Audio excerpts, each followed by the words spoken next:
Oui, bon, gros programme à l'ONU aujourd'hui parce que le président Trump va être là quand il est là. Il y a toujours vraiment beaucoup de sécurité.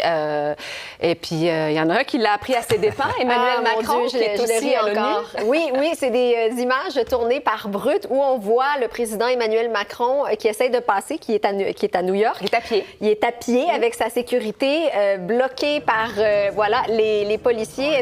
Et le policier lui dit, je suis vraiment désolé, monsieur le président, mais il l'a reconnu au moins. Et donc, se retrouve, Emmanuel Macron a le numéro de cellulaire de Donald Trump, s'est retrouvé à lui téléphoner pour lui dire, c'est à cause de vous, c'est à cause de votre cortège. Oui, écoutons-le. How are you? Guess what? I'm waiting in the street because everything is frozen for you. Guess what? Oui, devinez quoi? À cause de vous, j'attends.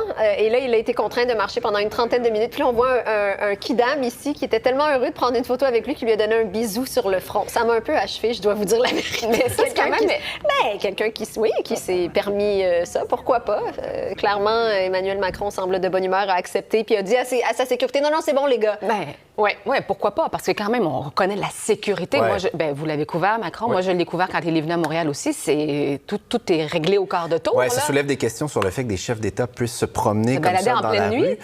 Mais c'est vrai que la sécurité, par contre, à New York, en semaine d'Assemblée générale, je suis allé à quelques reprises, c'est très impressionnant. On doit parfois passer la sécurité à plusieurs blocs de l'ONU et la repasser.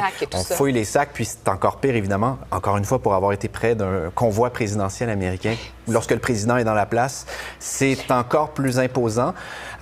Oui, Rebecca? Non, mais j'allais dire, justement, parmi les commentaires, il y a quelqu'un qui suggère, c'est pas un peu humiliant, c'est pas une manifestation du pouvoir et de l'arrogance de Donald Trump, encore une fois, de faire attendre les chefs d'État. Attendez, moi, je passe en voiture, vous allez marcher. Mais je pense que ça va peut-être plus loin que ça, parce que c'est vraiment un protocole de sécurité là, pour le président américain. Oui, puis il y a des dizaines de voitures aussi dans le convoi du président américain. Quand ça passe, ça prend du temps. En tout cas, ABC, le réseau américain, a publié un article qui disait que cette semaine, c'est la pire semaine de circulation à New York.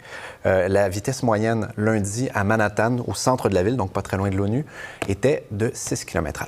C'est mieux d'y aller à pied, finalement. Oui, le président voilà. du faire. C'est plus rapide pour Emmanuel Macron, c'est ça. Merci.